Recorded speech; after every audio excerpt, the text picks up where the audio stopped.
Greetings, everyone, and welcome to the Kaiser Aluminum Corporation fourth quarter and full year 2025 earnings conference call.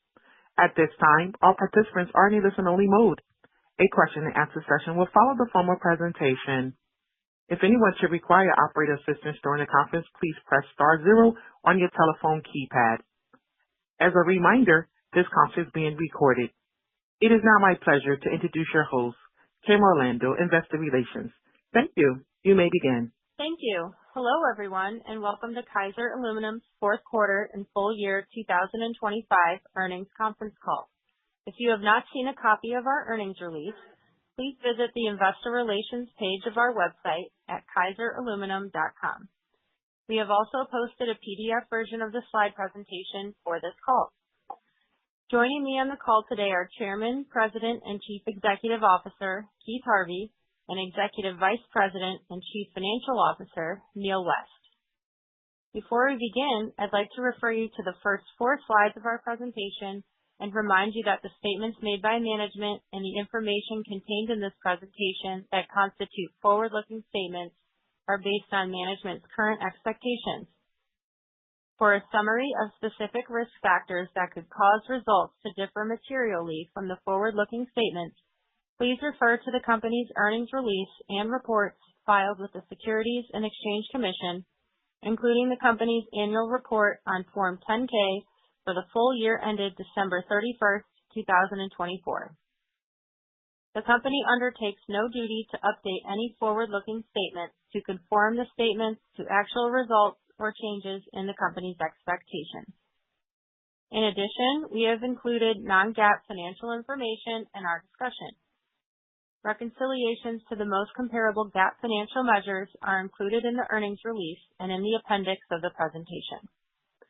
Reconciliations of certain forward-looking non-GAAP financial measures to comparable GAAP financial measures are not provided because certain items required for such reconciliations are outside of our control and/or cannot be reasonably predicted or provided without unreasonable effort. Any reference to EBITDA in our discussion today means adjusted EBITDA, which excludes non-run rate items for which we have provided reconciliations in the appendix.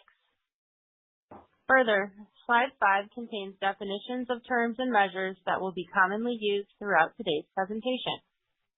At the conclusion of the company's presentation, we will open the call for questions. I would now like to turn the call over to Keith Harvey. Keith? Thanks, Kim, and good morning, everyone. Thank you for joining us. I'll begin on slide 7. I'm pleased to report that our fourth quarter results continue to build on the momentum we've established throughout the year. This marks our 5th consecutive quarter of performance ahead of our internal expectations, and we exceeded the full-year outlook we provided in October. Startup costs moderated versus the prior 2 quarters, while metal pricing remained a tailwind.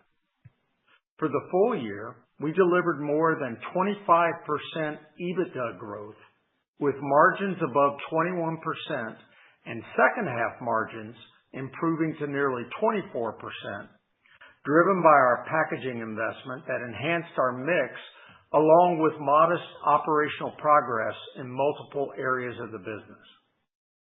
Overall, we achieved record EBITDA in 2025 and established a solid foundation for continued growth as we move into 2026.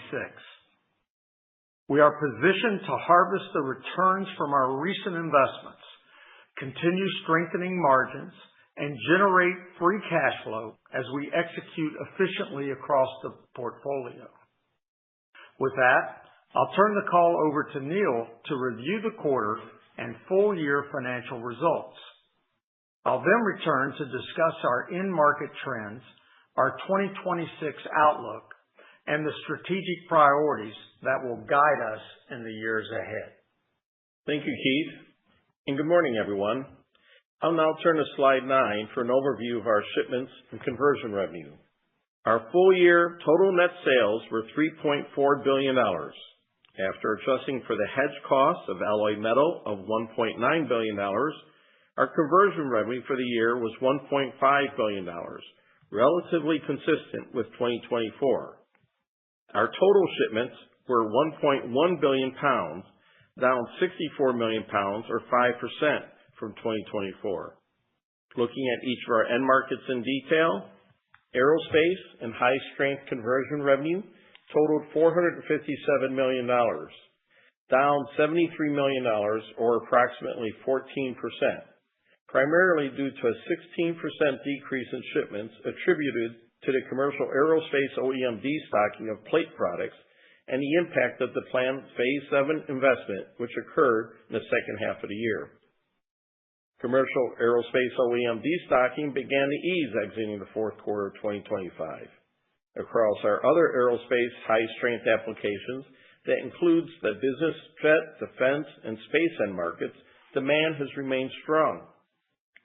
Packaging conversion revenue for the year totaled $544 million, up $54 million or approximately 11%, driven by our planned transition to coated products as we finalize commissioning of the new coating line.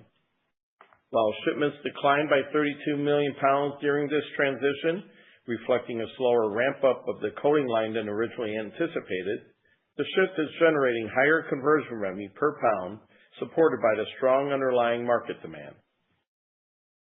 General engineering conversion revenue for the year totaled $331 million, up $14 million or approximately 4% year-over-year on a 6% increase in shipments.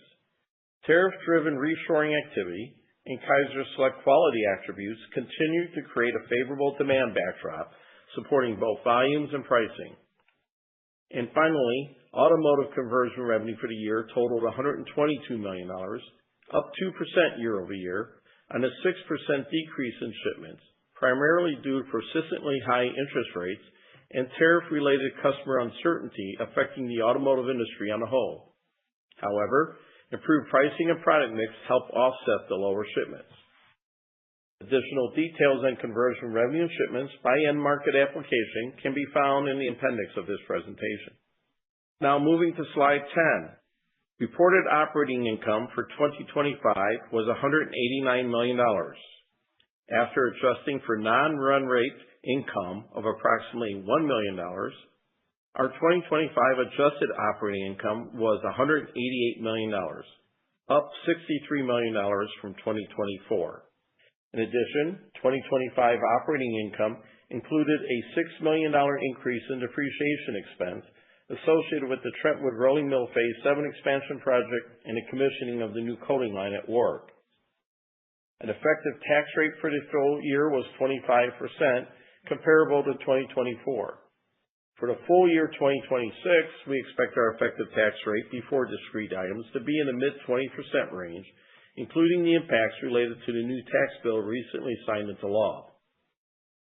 Additionally, we anticipate that the 2026 cash tax payments for federal and state foreign taxes will be in the $5 to $7 million range.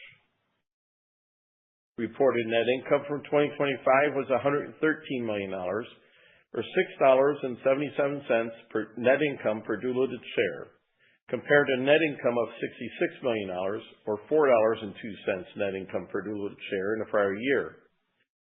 After adjusting for net pre-tax, non-run rate income of approximately $15 million, primarily related to legacy land sales and insurance settlements associated with prior year claims, adjusted net income for the year was $100 million, or $6.03 adjusted net income per diluted share.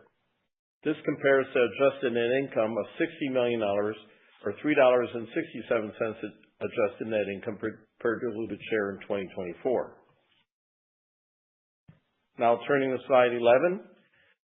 Adjusted EBITDA for the year was $310 million, up approximately $69 million from 2024. Adjusted EBITDA as a percentage of conversion revenue improved to 21.3%, approximately 470 basis points above our 2024 margin of 16.6%. In 2025, we also incurred approximately $47 million of non-reoccurring operating and other related costs, primarily associated with our new coating line startup at Warwick and planned Trentwood outage, which were more than offset by the impact of metal lag gain from rising metal prices. The improvement in adjusted EBITDA, even with the 5% year-over-year decline in shipments, reflects resilient underlying fundamentals across our business and our end markets, along with a richer mix of value-added products. Now turning to a discussion of our balance sheet and cash flow.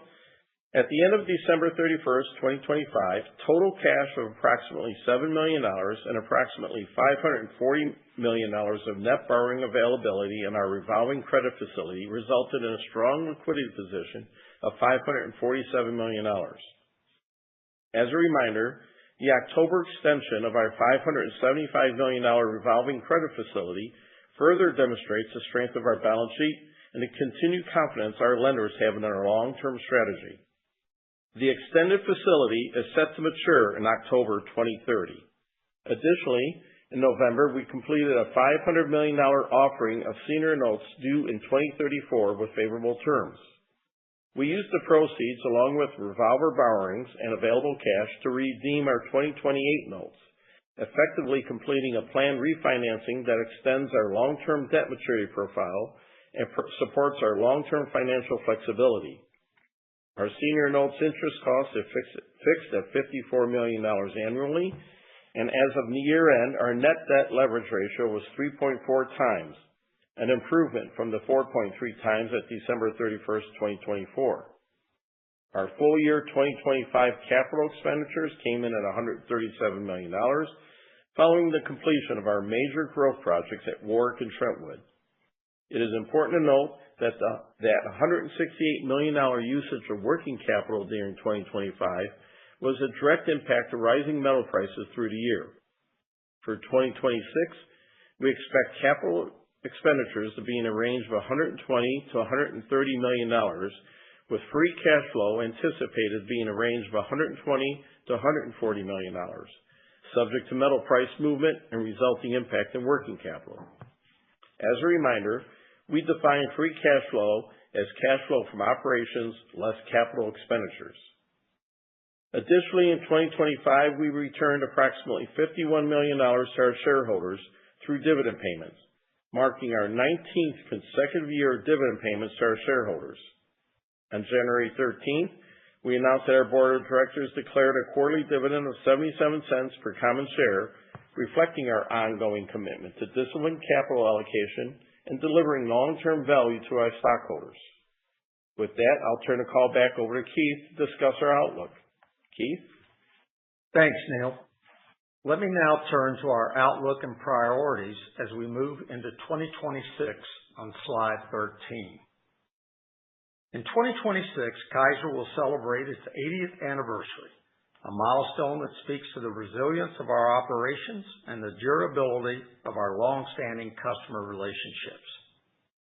Fittingly, our outlook reflects what we expect will be record years for both conversion revenue and EBITDA. I'll begin with aerospace and high-strength products. We expect shipments to increase in the range of 10 to 15% in 2026, with conversion revenue expected up approximately 5 to 10%.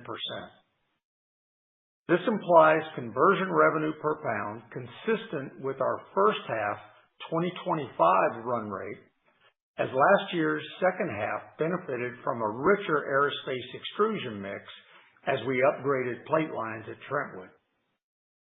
The Phase 7 install was executed seamlessly and timed well to support the demand growth we expect in 2026 and beyond. Commercial aircraft production continues to recover, with increasing build rates at our OEM partners. We are well positioned to support that growth with the additional plate capacity from Trentwood. As we discussed previously, destocking at commercial OEMs has continued to temper near-term sell-through of plate products. However, we expect this to largely dissipate as we exit the year, if not earlier. We will continue to update you throughout 2026 on supply chain conditions. Importantly, I am very encouraged by the momentum building in one of our premier markets, momentum that should benefit results in 2026 and continue to build through the end of the decade. Defense and business jet demand remains consistent, and we continue to benefit from new opportunities across space and specialty platforms. Now moving to packaging.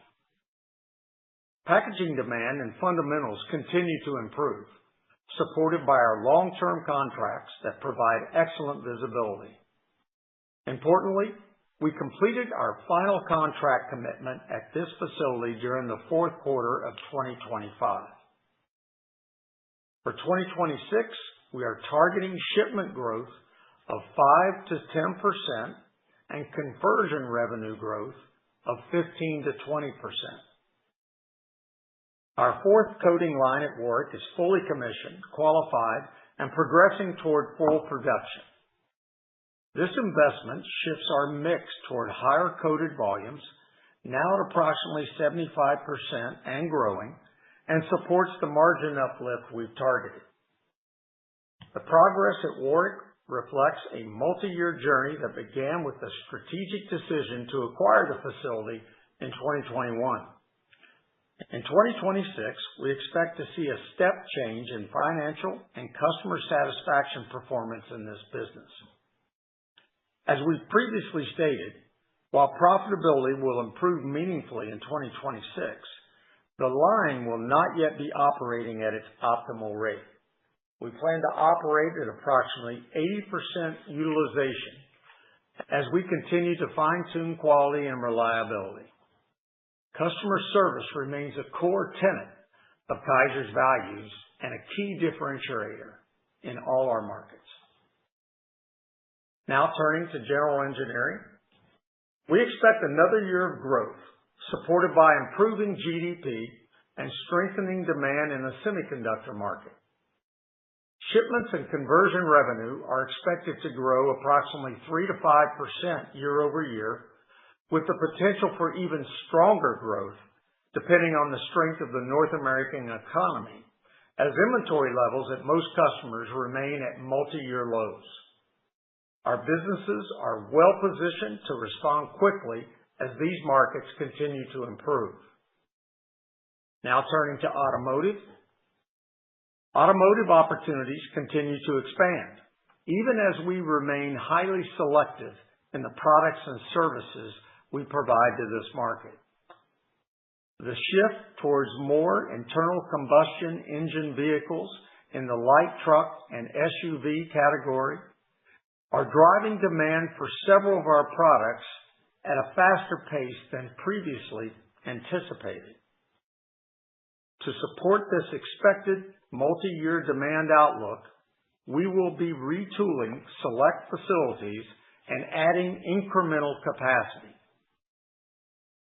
While shipments and conversion revenue in 2026 are expected to decline approximately 5 to 10% year over year, this primarily reflects planned outages, most notably at our Bellwood facility, associated with retooling rather than underlying demand.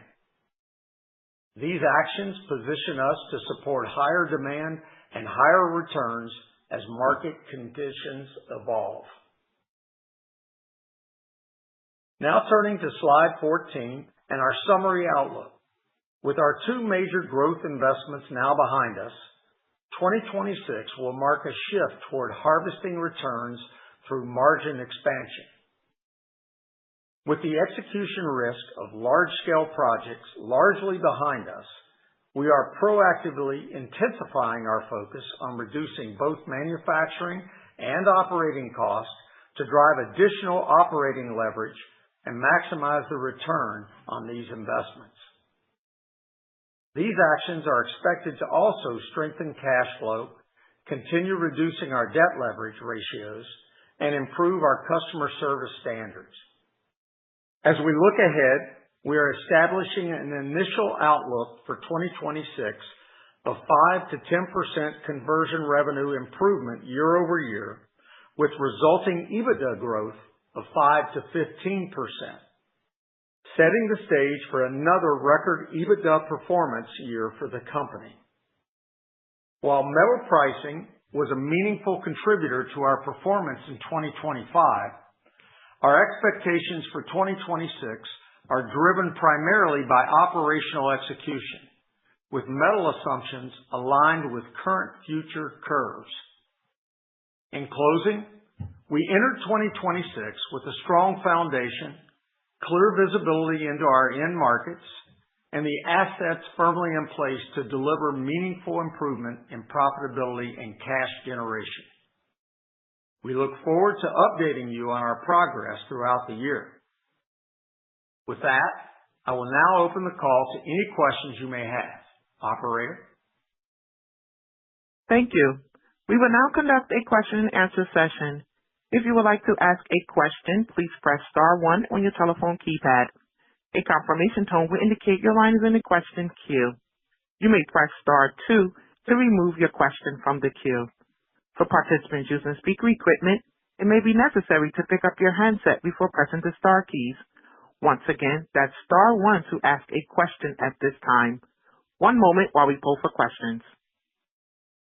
The first question comes from Bill Peterson with J.P. Morgan. Please proceed.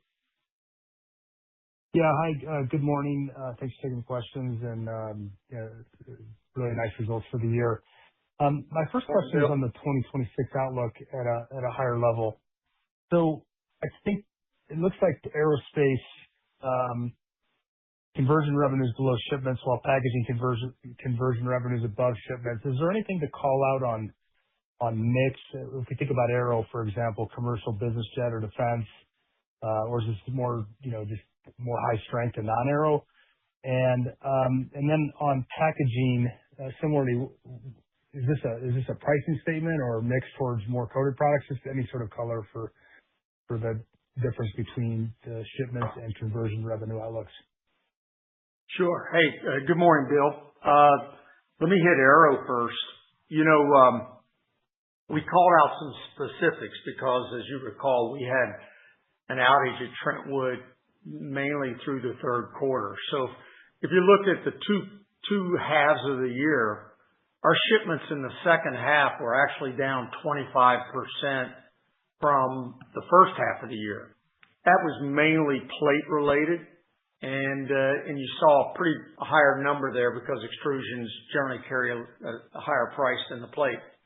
We expect to come back rapidly on the plate in this year, so that the numbers we're reflecting there says we're back to having that full plate capacity, and so you'll see that in the numbers. The prices have remained very strong and consistent. Of course, the majority of that is backed up by long-term agreements in place, and so as we've noted, as the industry continues to continue getting improved shipments, output by our customers, we should see those numbers pop up. From a mix perspective, what you will also see out of our flat roll shipments, Bill, we're starting to see activity again on the semiconductor side. So as you know, we put that capacity in that can service both aero and general engineering. I'm really encouraged by the activity at the beginning of the year on semiconductor. So I think after maybe a 2-year hiatus there, we're going to start to see some good activity through the balance of the year that should really support that increased capacity at Trentwood. As I move over to the packaging side and look at our business, I really think we're positioned for a very strong year. We're in our 7th month of increasing output from our Roll Coat 4, the new investment that we made. So we're beginning to see the better throughput that was expected. We're beginning to get all the qualifications behind us. We're ramping up speeds. And so the opportunities there continue to exist, quite frankly, beyond what we have. We are working with some of our converters to try to get their performance up, improved, as I think the opportunities there exceed even all of our capacities there together. So as we also mentioned in our notes, we're really pleased to complete the final contract multi-year contractual opportunity for the new capacity. So what you're going to begin seeing, and what you have seen, is that the mix shift has begun in earnest. You'll start seeing some improved pricing on that side as a result of those investments and the contractual commitments that were made. And so we're really positioned there. We talked about bringing that an additional 300 to 400 basis points impact on the total company. We're beginning to already see that, and they were a major influence into what happened for us even at the end of the year. So a lot of expectations for that for 2026. Food market, the food packaging side is very strong. It's even stronger than beverage. And as you know, we're a major player there. So we see full output. The surprise to me, and I'll just continue if I can, the surprise to me is the automotive opportunity that we highlighted in our comments. With the move back toward the internal combustion engines, we're seeing demand on trucks and SUVs. So we made a decision to make an investment that we really hadn't contemplated in the last 12 months, but we'll be making that decision to increase our capacity through some of our highly specialty products, and that all services trucks and SUVs. So that's going to be a unexpected focus for continued growth for us in that category. Great. Can I pick up on that last point? This auto opportunity, it sounds like it's capacity expansion, but it's not. I'm just trying to get a sense, will this take away from other markets? How much capacity growth does this imply? When will this be, I guess, when will we be ready to sort of support this effort? And maybe taking a step back, similar to my question on the guidance, you're looking for this year to be down, following a pretty rich, I guess, mix last year. Anything to call out from the market environment or platforms that you're on or things like that within the 2026 guidance? Yeah, no, the only difference, we don't expect any price deterioration there in any of the markets, Bill. The only change that was going to be highlighted probably on the aero side was a slight adjustment as you bring back more plate as opposed to extrusion on the aero. On the automotive piece that I was just referring to, these are actually fairly high margin products for us. They're all specialty products. They're actually products that Kaiser has 100% or close to 100% supply position. And as the markets turn back to stronger growth planned on trucks, especially around ICE vehicles, we're the only play. So there's going to be a couple of outages that we'll take through the year to prepare for that. So that may impact some of the shipments this year, but certainly preparing us for 2027 continued strength. And we see these as multi-year. We don't think that the shift that's gone to EV is just a single year or a temporary slope. We see this focus on ICE vehicles for trucks to be multi-year. That's what our customers are telling us. So we're going to ramp up the investment, and I would expect to see, we'll highlight it more in April, but our automotive component here on very specialized products has the opportunity to increase substantially within the next 12 to 18 months. Okay, maybe picking up again on this. So, CapEx guidance looks to be a little higher than expected. Is a lot of this driven by this auto opportunity, or maybe you could parse out, the CapEx guide, maybe in the context, I guess Phase 7, I think came a bit under budget. Just any sort of context on the CapEx guidance. Yeah, actually, we were expecting to be probably somewhere between $112 million this year. And that change in range for us is purely that automotive opportunity. Our customers would take it today. They're actually utilizing some steel products because they don't have the availability of the aluminum products in the quantities that they need. So we've updated that opportunity, and that's the reason that's probably a slightly higher CapEx than you may have expected. Great. Maybe just my last one. Obviously, you mentioned earlier that you're not expecting any changes, I guess, to sort of Midwest premiums and things like that. I assume that also may be similar around where scrap spreads are. But given the high prices or costs, I guess, for your customers, given where aluminum pricing is today, are you hearing any evidence of demand destruction, or what areas would you be concerned with? And then maybe secondarily, we're hearing more about derivative tariffs.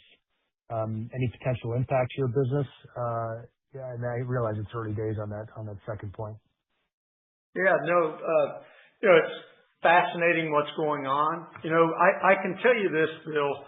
This is a way to look at 25 and 26 for Kaiser. No question, we had some significant tailwinds. We had some significant higher operating costs as we put in these capacities. We don't expect those to extend into 2026. So you're going to see a recovery on those costs that were out in 25 versus 26. Our outlook also has the expectation that you won't see that tailwind reoccur in 2026. Now it may.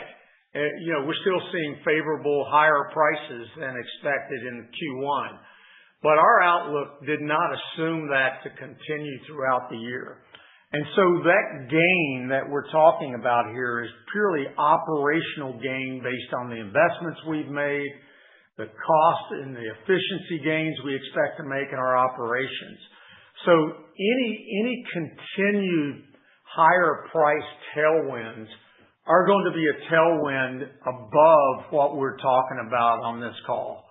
So it could conceivably go higher than what that's why we gave the initial outlook the way we did. I have to tell you, as you ask the question, and I look at it constantly, Bill, we've seen absolutely no demand destruction in any of our product lines. We're seeing the general market, the general business start out very strong. We see continued bookings, shipments going through the months. I'm more encouraged than I had been on the general engineering, with GDP. So I'm feeling better about that side of our business. Our packaging business, as I talked about, we can sell every pound we can make. Food business is up to the high single digits year-over-year growth. And then when I look at what's going on, I know the market corrected, felt like, wow, those 232 tariffs were going to fall off.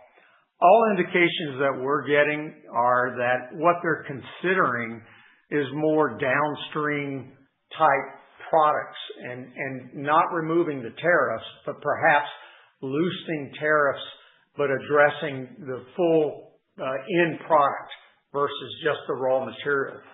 And at this point, we really don't see those tariffs coming off. And even if we did, we've commented we're neutral to positive, slightly positive there. And we've said all along, while we appreciate and enjoy the tariffs, some of the tailwinds we get from metal pricing, we should stay at any point. If we saw a rapid decline, those could turn into headwinds. And so we'll call those out, and that's why we remain uber focused on operational gains in our business, which we've highlighted here in our comments this morning. Well, I appreciate all those comments. I'll pass it on, but thanks for the call, and we'll look forward to following the progress, and good luck in the execution ahead. Thank you, Bill. Thank you. There are no questions in queue at this time. I would like to turn the call back to Mr. Keith Harvey for closing comments. All right. Well, thank you for joining us today. We're off to a strong start of the year, and we're excited for our 2026 prospects. and I look forward to sharing details on our continued progress in April. Have a good day. Thank you. This does conclude today's teleconference. You may disconnect your lines at this time. Thank you for your participation and have a